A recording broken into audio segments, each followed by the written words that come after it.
Je vais appeler maintenant Curtis Mabika, ministre secrétaire politique du PDP Modoam, pour la lecture du texte de la plateforme citoyenne Amérique États-Unis. Oui, bonjour à tous. J'ai été donc choisi par mes compatriotes pour lire la déclaration de la plateforme citoyenne gabonaise des États-Unis qui voulait bien être présent, mais malheureusement pour des raisons indépendantes de leur volonté n'ont pas pu effectuer le déplacement. Et donc je suis chargé de lire leur déclaration. La plateforme citoyenne USA. La plateforme citoyenne appelle au référendum. L'exécutif et le Parlement disent non, pendant que l'opposition dit oui à la conférence nationale souveraine.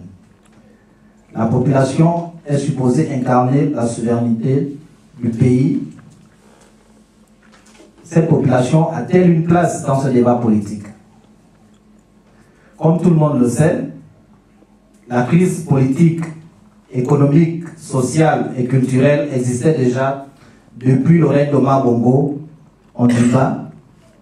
Elle s'est brutalement accentuée après sa mort en juin 2009, lorsque son fils adoptif, Ali Bongo Ondimba, prend le pouvoir par un coup d'État électoral.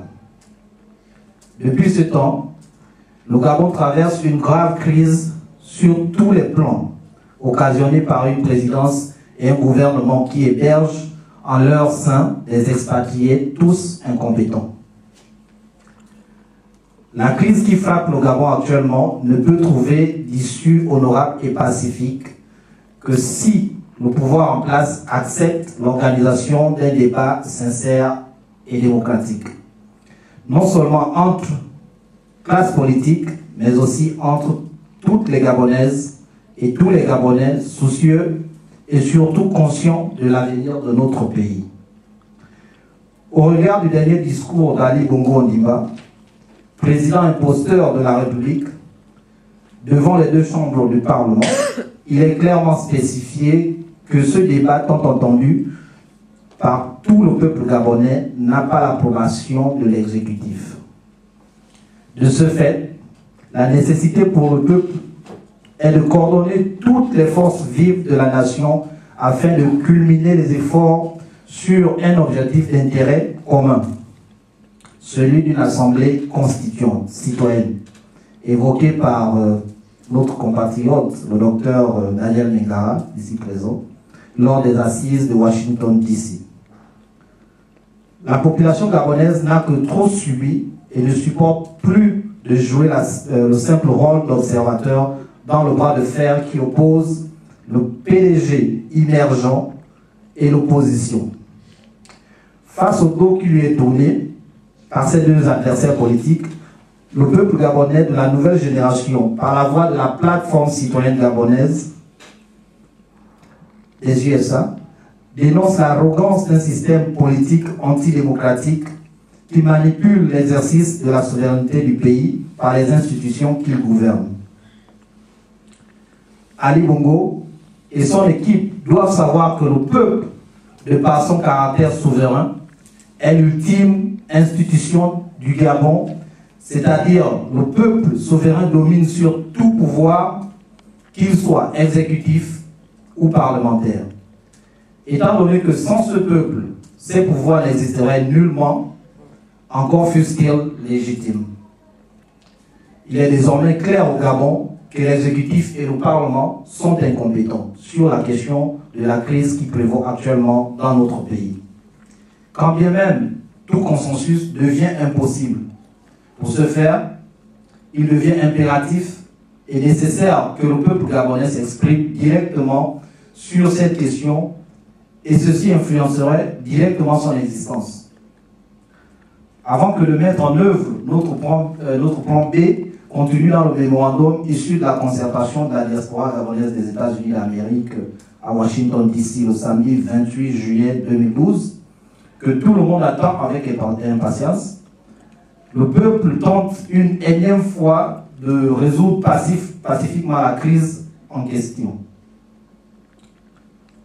De résoudre pacifiquement la question en exigeant de lui accorder l'occasion de se prononcer par voie référendaire, qui reste cependant la seule possibilité de peser les décisions et orientations de la souveraineté de notre pays.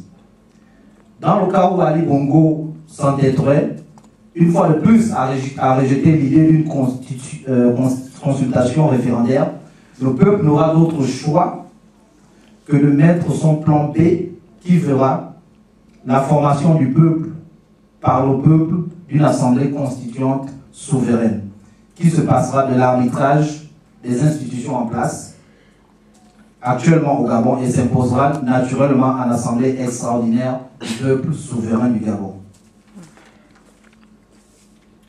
Le référendum qui représente, selon notre constitution, une grande valeur constitutionnelle, devient pour la population gabonaise l'ultime solution pour résoudre la crise nationale.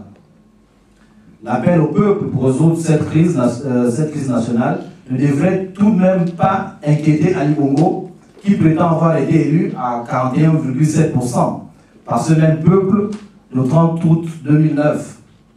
C'est là, une fois de plus, une bonne occasion pour Ali Bongo de prouver que le Gabon n'est pas en crise dans le cas où la population voterait en sa faveur. Il devrait donc adopter cet outil constitutionnel qui est d'ailleurs un procédé utilisé en pareille circonstance par les présidents démocratiquement élus et qui consiste tout simplement à organiser loyalement une consultation populaire. Ali Bongo et son gouvernement ont donc un choix à faire entre la tenue d'une conférence nationale souveraine et la tenue d'une assemblée constituante qui serait assurée exclusivement par le peuple et qui aboutirait inévitablement à l'alternance qui prône un certain nombre de partis, et groupes associatifs, et surtout à la rupture totale et complète qui est notre position au sein de la plateforme citoyenne. Face à cette position radicale du peuple qui réclame sa souveraineté, la plateforme citoyenne met en garde Ali Bongo et son gouvernement afin qu'ils prennent leurs responsabilités sur cette question à laquelle la réaction du peuple risque d'être fatale. En revanche, il se devrait de se passer pour une fois de leur arrogance jusque-là improductive et d'accepter la réalité qui veut que la crise soit résolue dans le cadre d'une conférence nationale souveraine qui verra la participation de toutes les citoyennes et tous les citoyens qui représentent chaque parti politique, chaque groupement ou association politique de la République gabonaise. Ainsi, les règles et les lois devraient régir le pays, pendant les périodes post- et pré-électorales seraient déterminées par toutes les citoyennes et tous les citoyens gabonais. Jusqu'à preuve du contraire, aucune vraie démocratie au monde ne saurait tourner le dos à la population, quand bien même la souveraineté nationale appartient au peuple qui l'exerce par ses représentants et par la voie du référendum. Fait à Atlanta, Georgia, États-Unis d'Amérique. Henri Onva, c'est le coordonnateur général de la plateforme citoyenne. Je vous remercie.